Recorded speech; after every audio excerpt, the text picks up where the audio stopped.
शिव महापुराण की कथा कर रही है। मंदिर जा रहे हो, देवालय जा रहे हो, तीर्थ जा रहे हो, तुम्हारी जेब में अगर अठन्नी भी नहीं है, 1 रुपया भी नहीं है, पड़ोसन से मांग कर 1 रुपया मत चढ़ाना। शिव महापुराण की कथा बड़ी विचित्र कथा है। मंदिर में दर्शन करने गए हो, तुम्हारी जेब में 10 रुपए नहीं है, 5 रुपए नहीं है, किसी से मांग कर 10 रुपए या 5 रुपए मंदिर में मत चढ़ाना। हम तो आपसे यहां भी कहेंगे, शिव महापुराण की कथा में भी आओ, तुम्हारे पास चढ़ाने के लिए नहीं है, तुम अपनी पड़ोसन से मांग कर बिल्कुल मत चढ़ाओ, बिल्कुल मत चढ़ाओ। क्यों? भगवान के सामने खड़े होकर, मेरे महादेव के सामने खड़े होकर, शिव के मंदिर में खड़े होकर भी हम अगर अपने पड़ोसी से, अपने पड़ोसन से कुछ मांग कर अगर भगवान को चढ़ाएंगे तो भगवान को कितना बुरा लगेगा कि जगत का पिता यहां बैठा है और तू संसार वालों से मांग कर चढ़ा रहा है। जगत का पिता यहां बैठा और तू संसार वालों से मांग रहा। अगर तुझे मांगना ही है तो शिव महापुराण की कथा कहती है, देव अधिदेव महादेव के मंदिर में किसी से मांग कर नहीं चढ़ाना। देव अधिदेव महादेव के मंदिर में अगर आप पूजन करने के लिए गए हो,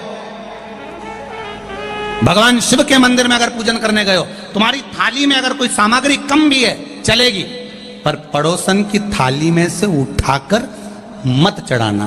शंकर जी कहते हैं, फूल नहीं है मुझसे ले लो, बेलपत्र नहीं है मुझसे ले लो, धतूरा नहीं है मुझसे ले लो। शंकर जी कहते हैं, मेरे ऊपर चढ़ी हुई सामग्री तुम वापिस धोकर मुझे चढ़ा दो, पर किसी से मांग कर मत चढ़ाना, क्योंकि मैं दूंगा तो ज्यादा दूंगा।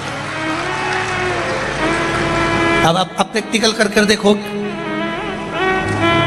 अब एक प्रैक्टिकल करिएगा आप। पड़ोसन की थाली में से जो जो सामान उसने थाली में रखा, जो जो सामान रखा, उसका नरियल, उसकी अगरबत्ती, उसका दिया, सब तुम उठा के भगवान पे चढ़ाया हो। एक बार प्रैक्टिकल करके देखना हो। अब पड़ोसन का मुंह देखना, फिर तुमने तो उसकी थाली में से उठाकर चढ़ा दिया, अब उसका मुंह देखो तुम जरा जोरदार। अभी तक तो वो ब्रह्म कुमारी थी, थोड़ी देर में चंद्र घंटा बनने में उसको देरी नहीं लगेगी, थोड़ी देर चढ़ा दिया तुमने तो महादेव को। अब पड़ोसन को ये लगना चाहिए कि मैंने नहीं चढ़ाया तो इसने चढ़ा दिया, उसमें क्या दिक्कत है, पर नहीं, उसका मुंह फूल गया। मेरी थाली, मेरा सामान, मेरी पूजन की सामग्री, इसने कैसे चढ़ा दी, इसने कैसे दे दिया, बुरा लग जाए। पर अब शिव जी के पास में बेलपत्र चढ़ी है, शंकर जी के पास में बेलपत्र चढ़ी है, शंकर जी के पास में धतूरा चढ़ा है। शिव जी से बेलपत्र मांगा तुमने, शंकर जी से बेलपत्र लिया तुमने, और वही बेलपत्र देवाधिदेव महादेव का लेकर तुमने शंकर जी को चढ़ा दिया। शंकर जी को बुरा नहीं लगा, शंकर जी प्रसन्न हुए हैं। क्यों? शंकर जी ये जानते हैं, बहू सास से कुछ मांगे तो अच्छी लगती है, बहू पड़ोसन से कुछ मांगे तो अच्छी लगती है क्या? अरे बोलो तो, री बेटमा की जीजिए। तुम्हारे घर की बहू, तुम्हारे घर की बहू, तुम्हारे यहाँ कोई मिलने आया अड़ोसन पड़ोसन, उससे कह दे, मम्मी तुम, काकी जी हमको ला दोगी क्या, काकी जी हमारे यहाँ तुम अचार ला दोगी क्या, काकी जी तुम ये सामान ला दोगी क्या, तो सास को बुरा नहीं लगेगा? सास का नाम लिया तो लाइट भी आई गई।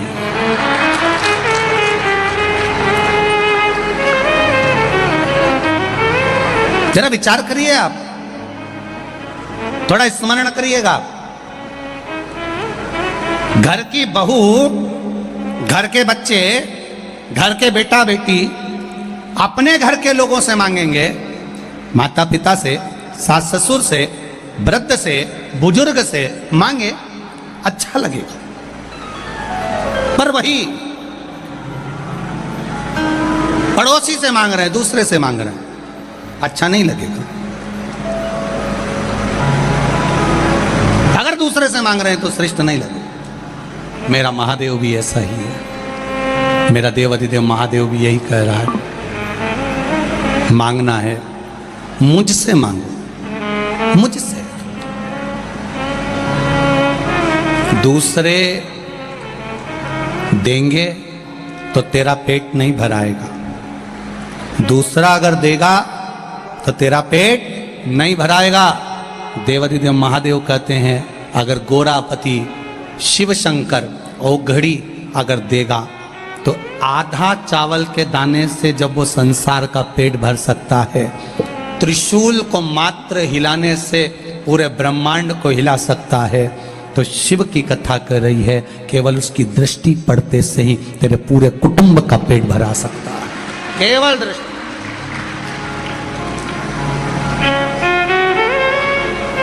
भोलेनाथ दया करना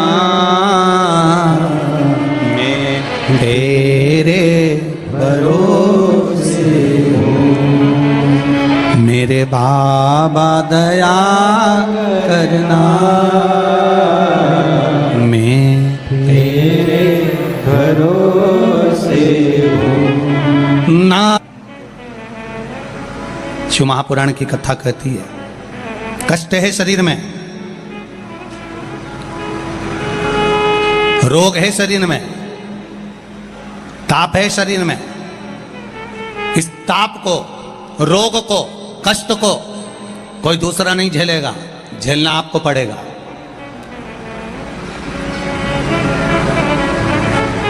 झेलना आपको पड़ेगा। शिव महापुराण की कथा कहती है जब ताप आपको झेलना है, कष्ट आपको झेलना है, रोग आपको झेलना है, तो भजन भी जम के बोलो, जरा जम के, आपको ही करना है। कोई दूसरा तुम्हारे हिस्से का भजन नहीं करेगा, कोई दूसरा नहीं करेगा, आपको ही करना है।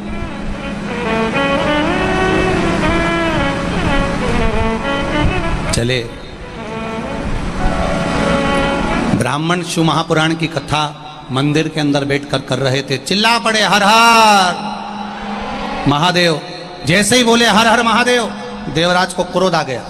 देवराज को लगा मेरे तो शरीर में ताप पड़ रहा है, बुखार आ रहा है, शरीर में कष्ट हो रहा है, और रोग हो रहा है, बीमारी हो रही है, और ये पंडित जी को पड़ा हर हर महादेव बोलने का। थोड़ी देर पंडित जी ने कथा सुनाई, फिर बोल दिए हर हर महादेव, फिर बोले, फिर लगाए।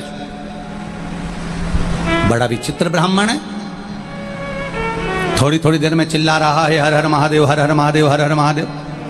आ गया गुस्सा, चोरी का सामान उठाया, चल दिया वापिस। सीधे चोरी के सामान को उठाकर जो मंदिर से बाहर निकला, उसको नहीं मालूम था कि यह बेलपत्री का वृक्ष है। उस वृक्ष के नीचे बैठ गए, बेलपत्र के वृक्ष के नीचे बैठा। स्मरण उसकी चित्तवृत्ति में नहीं आ रहा है कि ये मैं कहां बैठा हूं, उसके तो शरीर में ताप पड़ा हुआ है, चोरी के धन को छुपाया हुआ है, और लेकर बेलपत्री के वृक्ष के नीचे जाकर बैठ गया। अब बेलपत्री का वृक्ष कोई साधारण सा अगर वृक्ष हो तो चल जाए, मेरे शिव जी की प्रियता है बेलपत्र, शंकर भगवान की प्रियता बेलपत्र। पहले भी कथा में कहा, फिर कहते हैं,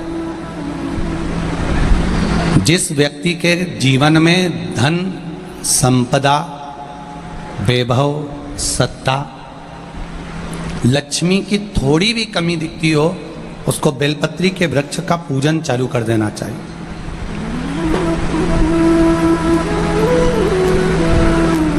जाओ सोमवार के दिन बेलपत्र वृक्ष के नीचे जल चढ़ाकर, जल का सिंचन कर कर, उसी बेलपत्र के नीचे शाम के समय पर, संध्या काल में, प्रदोष काल में भगवान देवाधिदेव महादेव गौरी शंकर का स्मरण करो। बेलपत्र की जड़ की ओर, बेलपत्र की तना की ओर, बेलपत्र के वृक्ष की ओर तुम्हारा मुख हो। कोई आसन नहीं, कोई आसन नहीं, केवल बेलपत्र के वृक्ष की ओर तुम्हारा मुख हो। जहां बेलपत्री का वृक्ष है उसके नीचे बैठकर, उसकी छाया में, उसकी ओट में पंचाक्षर मंत्र नमः शिवाय, या फिर षडाक्षर मंत्र ओम नमः शिवाय, या फिर श्री शिवाय नमस्तुभ्यम का स्मरण कर कर अपने हृदय की बात गौरी शंकर से महादेव से कहे। शिव महापुराण की कथा कहती है 7 दिनों में एक दिन सोमवार का ऐसा होता है जिस दिन 33 कोटि देवी देवता बेलपत्री के वृक्ष के नीचे बैठकर भगवान शंकर और पार्वती का स्मरण करते हैं और शिव पार्वती उनकी झोलियां खुशियों से भरते हैं। देवता भी जिनका भजन कर रहे हैं वो बेलपत्री के वृक्ष के नीचे। लक्ष्मी, मां लक्ष्मी भी बेलपत्र के वृक्ष के नीचे निरंतर विराजमान होती है। और आप लोगों से एक निवेदन और करना चाहेंगे, ये मनुष्य का शरीर जब तक रहे, ये मानव की देह जब तक रहे, जिंदगी में एक बेलपत्री का वृक्ष अपने रहते रहते कहीं पर भी लगाना, उसको बड़ा करना, उसको बड़ा कर कर जैसे अपने बच्चे को बड़ा करते हो ऐसे लगाकर बड़ा कर कर महादेव से कहना कि मैंने अपनी जिंदगी में, मैं मर भी जाऊं, मेरे प्राण छूट भी जाएं, मेरे जाने के बाद मेरे घर के लोग 1 लोटा जल चढ़ाएं ना चढ़ाएं, बेलपत्री चढ़ाएं ना चढ़ाएं, पर ये वृक्ष मैंने बेलपत्री का लगा दिया, अगर मैं मर भी गई तो मेरे मरने के बाद भी मेरे हाथ की बेलपत्र महादेव को चढ़ती रहेगी, महादेव को प्राप्त होती रहेगी। लगाओ एक बेलपत्री के पौधे को, छोटे से बड़ा करो, बड़े से बड़ा करो, बड़े से बड़ा करो, और बड़ा करने के बाद उसको कहीं तुम्हारी मर्जी पड़े जहां उस बेलपत्री के वृक्ष को लगाओ।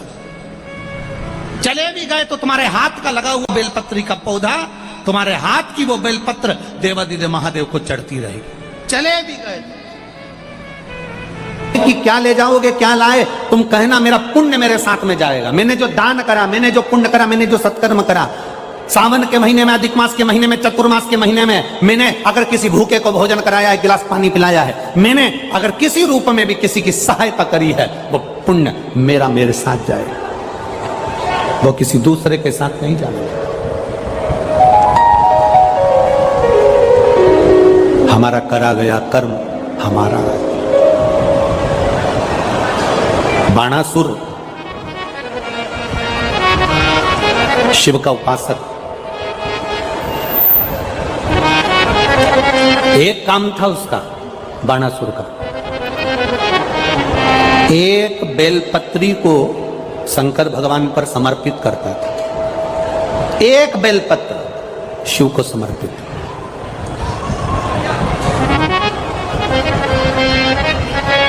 एक सोने का सिंहासन ले लो, आधा किलो, आधा किलो सोने का सिंहासन बनवाओ, उस पे एक शालिग्राम भगवान की शिला रख दो, उनका श्रृंगार भी सोने से कर दो, हीरे पन्ने से कर दो, और उस सिंहासन को किसी एक ब्राह्मण को अगर हम दान कर दें, उससे दुगना फल एक बेलपत्री शंकर भगवान को